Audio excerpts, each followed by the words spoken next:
因应台湾近年来年癌年轻化的趋势，由着国际妇伦350地区巴德许德妇伦社发起，关政专注动年房超音波的扫描系统，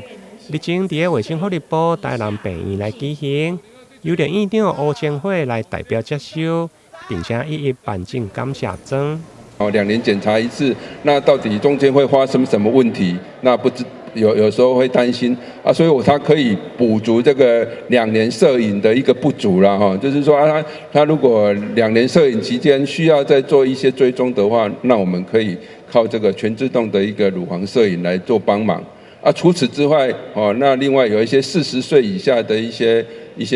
妇女的话，她如果会担心的话，那我们也可以透过这个摄影这个全自动的一个超音波来做一些检查啦哈，所以它可以补足我们那个国民健康署对于这个乳房那个乳癌筛检的一个不足。现时的乳癌筛检对年轻女性的来不够友善。我们希望透过这无痛、精准、快速的ABUS 的设备，让更多的女性愿意接受检查，真正落实早期发现、早期治疗，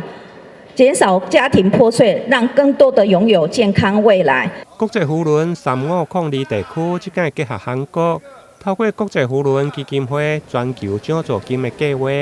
关政这套专注动年房超音波的扫描系统，